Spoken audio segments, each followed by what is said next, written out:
ASM info viewers அனைவருக்கும் வணக்கம்.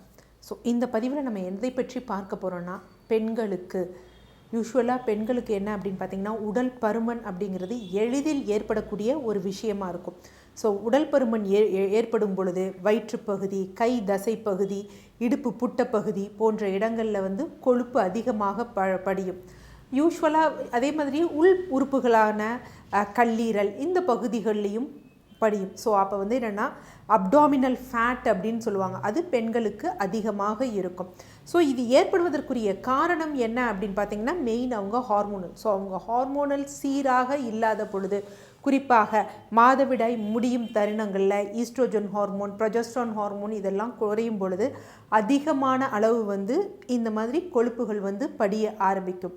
அது மாதிரி கர்ப்பகாலத்தை முடிந்த பிறகு யூஸ்வலாக நான் ரெஸ்ட்டு, டயட் அவ்வளோ இது இல்லாமல் நிறையா அதிக அளவில் எடுக்கணும்னு சொல்லி உடல் பருமன் ஏற்பட்டுரும். சில பெண்களுக்கு என்ன அப்படின்னு பார்த்திங்கன்னா, அவங்க தைராய்டு லெவலும் சீராக இல்லாத பொழுது இரத்தத்திலும் கொழுப்பு அளவு அதிகமாக இருக்கும். ஒன்று நம்ம புரிஞ்சுக்கணும் என்ன அப்படின்னு பார்த்திங்கன்னா, உடல் பருமன் இருப்பதற்கும் இரத்தத்தில் கொழுப்புகள் அளவும் ரெண்டுமே சேர்ந்து இருக்கணும் அப்படிங்கிறது கிடையாது. சில பேருக்கு பார்த்திங்கன்னா பாடி ஃபேட் அதிகமாக இருக்கும், ரத்தத்தில் அவ்வளோ கொழுப்பு இல்லாமல் இருக்கும். ஸோ ரத்தத்தில் சில பேருக்கு கொழுப்பு இருக்கும், பட் பாடி ஃபேட் அந்த மெல்லிய தேகமாக தான் இருப்பாங்க. ஆனால் ரத்தத்தில் பார்த்திங்கன்னா கொழுப்பு அதிகமாக இருக்கும். ஸோ பொதுவாக பெண்கள் ஆரோக்கியமாக இந்த கொழுப்பெல்லாம் இல்லாமல் இருக்கணும்னா என்ன விடயம் பண்ணணும் அப்படிங்கிறத இந்த பதிவில் பார்ப்போம். ஸோ முதல் விடயம் என்ன அப்படின்னு பார்த்திங்கன்னா, வாழ்வியல் முறையில் பெண்கள் தங்களுக்காக ஒரு நாளொன்றுக்கு அரை மணி நேரமாவது ஒதுக்க வேண்டும். எதுக்கு அப்படின்னா, ஏதாவது ஒரு ஃபிசிக்கல் ஆக்டிவிட்டி, வாக்கிங் போகிறதோ இல்லை சூரிய நமஸ்காரம் பண்ணுறதோ. ஏன்னா பெண்கள் பொதுவாக சொல்லக்கூடிய ஒரு விஷயம் என்ன அப்படின்னா, நான் ஒரு நாளைக்கு வீட்டுக்குள்ளே அவ்வளோ நேரம் நடந்துக்கிட்டே தான் இருக்கேன்னு. நீங்கள் வீட்டுக்குள்ளே என்ன தான் நடந்து கொண்டே இருந்தாலும் அது உங்களோட கேலரிஸை பேர்ன் பண்ணாது, உங்களுக்கு பயன் தராது. அதனால் கண்டினியூஸ் ஸ்ட்ரெச்சில் நடக்கணும், ஒரு அரை மணி நேரம் நடக்கணும். அது ரொம்ப முக்கியமான ஒரு விடயம். அடுத்து ரெண்டாவது, உணவு முறையில் என்ன அப்படின்னா, அதாவது பொதுவாக பெண்கள் என்ன செய்வாங்க, வீட்டில் எல்லாரும் சாப்பிட்ட பிறகு எஞ்சிய உணவை தான் சாப்பிட்ற பழக்கம் பெண்களுக்கு இருக்குது. ஸோ அப்போ அவங்க என்ன பண்ணுறதுக்குன்னா, போதுமான அளவு போஷாக்கான உணவு எடுத்துக்கிறது கிடையாது. ஸோ பசியோடையும் இருக்கிறது, எஞ்சிய உணவும் சாப்பிடும்பொழுது அதிக அளவில் மாவுச்சத்துள்ள உணவுகள், சோறு தான் நிறையா போட்டு அந்த மாதிரி எல்லாரும் போட்டு மிச்சம் என்ன இருக்கும்.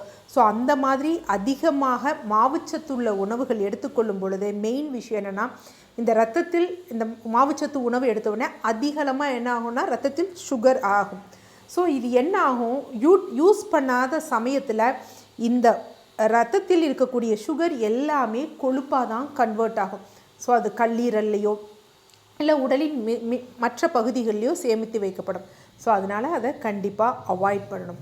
அடுத்து உணவு முறையில் காலையில் முதல் இரவு வரை என்னென்ன ஃபாலோ பண்ணலாம் அப்படின்னா, பெண்களுக்கு ஒரு அருமருந்தான ஒரு விஷயம் என்ன அப்படின்னு பார்த்திங்கன்னா, வெந்தயம் அப்படின்னு சொல்லலாம்.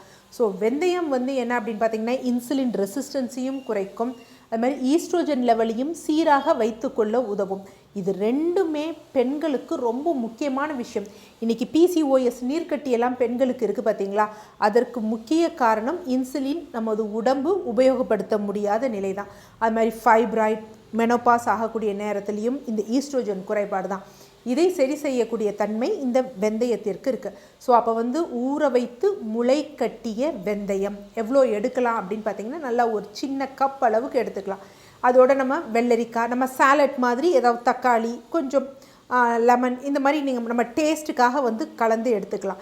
எடுத்துட்டு அதனுடன் என்ன எடுக்கணும் அப்படின்னா, ஒரு வரமல்லி டீ எடுத்துக்கலாம், இல்லை க்ரீன் டீ. இது ரெண்டை ஃபாலோ பண்ணணும். இது ரொம்ப முக்கியமான விஷயம்.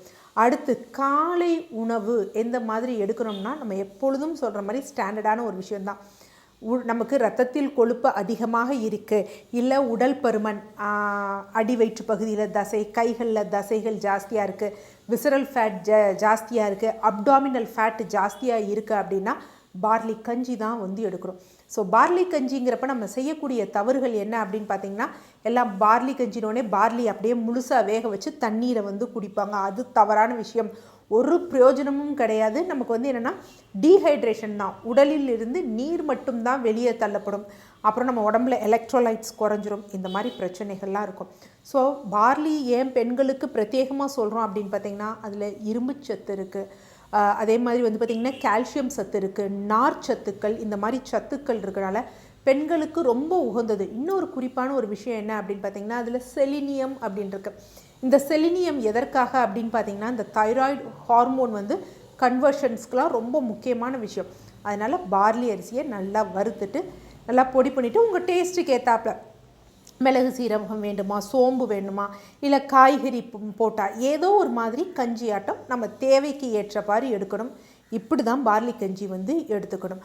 அடுத்து காலைக்கும் மதியத்திற்கும் இரண்டுக்கும் இடைப்பட்ட வேளையில் என்ன பண்ணணும் அப்படின்னு பார்த்திங்கன்னா லெமன் வாட்டர் எடுத்துக்கணும். நல்லா ஒரு லெமன், அதில் கொஞ்சம் மிளகு சீரகம் உப்பு. ஏன் அப்படின்னு பார்த்திங்கன்னா இந்த மாதிரி நம்ம டயட் ஃபாலோ பண்ணும் பொழுது நம்ம ஸ்கின் சுருங்கிடக்கூடாது, கொலாஜன் ப்ரொடக்ஷன் நல்லா இருக்கணும், அதுக்கு விட்டமின் சி ரொம்ப முக்கியம். அதனால் இந்த லெமன் வாட்டர் ஜூஸ் வந்து எடுத்துக்கணும். அதில் சர்க்கரையெல்லாம் போட்டு கலக்கக்கூடாது. அடுத்து மதிய உணவு என்ன மாதிரியான ஒரு ஃபார்மேட்டில் இருக்கணும் அப்படின்னா முதல் விஷயம், ஒரு உணவு உண்பதற்கு முன்னாடி ஆக்சுவலாக என்னென்னா முதலில் இனிப்பு கடையில் புளிப்பு அந்த மாதிரி தான் நம்ம ஃபார்முலா பொதுவாக எல்லோருக்கும். ஏன்னா நம்ம ஆரம்பத்திலே கொஞ்சம் இனிப்பானதை சாப்பிட்டோம் அப்படின்னா அந்த செக்ரீஷன் செரிமானம் நல்லா இருக்கும். அப்போ ஏதாவது உணவு உண்பதற்கு முன்னாடி ஒரு 15 நிமிடங்கள் 10 நிமிடங்களுக்கு முன்னாடி ஏதாவது ஒரு பழம் சாப்பிட்லாம். எந்த பழம் வேணுமா சாப்பிட்லாம், ஆனால் இனிப்பாக இருக்கணும், புளிப்பாலாம் வந்து இருக்கக்கூடாது. அடுத்து என்ன பண்ணணும் அப்படின்னு பார்த்திங்கன்னா முதல் நிலையாக நம்ம இம்பார்ட்டன்ஸ் கொடுக்கக்கூடியது நார்ச்சத்து. ஸோ ஃபைபர் கண்டென்ட்டுக்கு நம்ம காய்கறிகள் எடுத்துக்கலாம். பட் எடுத்தோடனே காய் எடுத்தோம்னா சாதத்துக்கு நமக்கு எதுவும் இல்லாத மாதிரி இருக்கும். அதனால் ஒரு முழு வெள்ளரிக்காய், நம்ம கீரைக்கான்னு சொல்கிறோம் பார்த்திங்களா, அதை எடுத்துடணும். அதுக்கடுத்து புரதம் சார்ந்த விஷயமாக ஏதாவது எடுக்கணும். ஏன்னா ப்ரோட்டீன் ரொம்ப முக்கியம் நம்ம உடம்புக்கு, அதுதான் வந்து பார்த்திங்கன்னா பில்டிங் பிளாக்ஸ். அதே மாதிரி என்னென்னம்னா நம்ம ப்ரோட்டீன் எடுக்கும் பொழுது சில பேர் சொல்லுவாங்க இன்சுலின் வந்து அதிகமாகணும். இன்சுலின் அதிகமாகும், ஆனால் இன்டர்ன் என்ன பண்ணும் அப்படின்னா ஃபேட்டையும் சுகரையும் வந்து பேர்ன் பண்ணக்கூடிய தன்மை வந்து அதற்கு உண்டு. ஸோ அதனால் என்ன அப்படின்னு பார்த்திங்கன்னா புரதம், அசைவம் சாப்பிட்றவங்களா இருந்தால் ஒரு முட்டை எடுக்கலாம், சைவம் சாப்பிட்றவங்கன்னா சுண்டல் போன்ற விஷயங்களை வந்து நம்ம எடுத்துக்கலாம். அடுத்த சாதம், நம்ம அரிசி சாதம் சோறு எவ்வளோ சாப்பிட்றோமோ அதற்கு சம அளவு காய்கறிகள் எடுத்துக்கணும். சாதம்ங்கிறது பட்டை தீட்டாததாக வந்து எடுத்துக்கணும். அதுக்கடுத்து எண்டில் கண்டிப்பாக மோர் அப்படிங்கிறது ரொம்ப முக்கியமான ஒரு விஷயம். ஸோ இது உங்கள் மதிய டயட் பிளானில் இருக்கணும். அடுத்து மாலை வேளையில் ஏதாவது ஒரு காய்கறி சூப், முருங்கைக்கீரை சூப் எடுத்துக்கணும். ஸோ இதனுடன் என்ன அப்படின்னு பார்த்தீங்கன்னா கொஞ்சம் சுண்டல் சாப்பிட்லாம், இல்லை அவல் சாப்பிட்லாம். ரொம்ப முக்கியமான விஷயம் என்னென்னா இரவு 6:30 மணிக்கு மேல் சமைத்த உணவு எடுக்கக்கூடாது. ஸோ ஏதாவது நீங்கள் எடுக்கணும் அப்படின்னு பார்த்தீங்கன்னா பழ வகைகள் எடுக்கலாம், காய்கறிகள், சாலட், இந்த மாதிரி விஷயங்கள் நம்ம எடுத்தோம் அப்படின்னா நல்ல பலன் தரும். இதனுடன் இரவு என்ன பண்ணணும் அப்படின்னா பூண்டு தண்ணீர் வந்து கொடுக்கணும். ஏன் இங்கே வந்து நம்ம பூண்டு சொல்கிறோம் அப்படின்னா பல பதிவுகள் வந்து நம்ம பூண்டு தண்ணீருக்கு ஏற்கனவே போட்டிருக்கோம். என்ன அப்படின்னு பார்த்திங்கன்னா பெண்களுக்கு அந்த ஹார்மோனல் கன்வர்ஷன்ஸ்க்கு, அதே மாதிரி கொழுப்புகளை வந்து சீராக்குவதற்கு, இது மாதிரி பல வேலைகளை வந்து பூண்டு பண்ணுது, நார்ச்சத்துக்கள் இருக்குது. அப்போ ஒரு 5 பல் பூண்டு நல்லா தட்டிட்டு 1 டம்ளர் வெந்நீர் நல்லா ஒரு 100 டிகிரி நல்லா ஒரு கொதி வந்தவுடனே அதை அதில் ஊற்றிட்டு அதில் 5 சொட்டு நல்லெண்ணெய் கலந்து இரவு வந்து எடுத்துக்கணும். வேணும்னா அதில் கொஞ்சம் ஆப்பிள் சிடர் வினிகர் எடுத்துக்கணும். இது மாதிரி ஒரு டயட் பிளானையும் இது மாதிரி வந்து ஒரு வாழ்வியல் முறையும் நம்ம ஃபாலோ பண்ணோன்னா கண்டிப்பாக இது நம்ம எடுத்தோடனே எவ்வளோ டாக்டர் 3 நாள்லேயே தெரிஞ்சிருப்பானா எடுங்க. கண்டிப்பாக ஸ்லோ பை ஸ்லோவாக உங்கள் வெயிட், தேவையில்லாத கொழுப்புகள் குறையும். அதே ரொம்ப முக்கியமான விஷயம் என்ன அப்படின்னு பார்த்தீங்கன்னா இந்த மாதிரி ஃபாலோ பண்ணுறப்ப நம்ம கல்லீரலுக்கும் சிறுநீரகத்திற்கும் எந்த பாதிப்பும் வரக்கூடாது. அதற்கும் இந்த டயட் வந்து ஹெல்ப் பண்ணும். அதே மாதிரி இப்படி டயட் எடுக்கும் பொழுது நம்ம ஸ்கின் வந்து தொங்கிடக்கூடாது, இல்லை முடி வந்து பயங்கர கொட்டிடக்கூடாது. ஸோ அதற்கும் வந்து மேனேஜ் பண்ணுற வகையில் தான் இந்த டயட் இருக்குது. கண்டிப்பாக ஃபாலோ பண்ணி பார்த்துட்டு கரெக்டாக 3 மாதங்கள் கழித்து நீங்கள் அடைந்த பலனை வந்து கமெண்ட் செக்ஷனில் போஸ்ட் பண்ணுங்கள். நன்றி.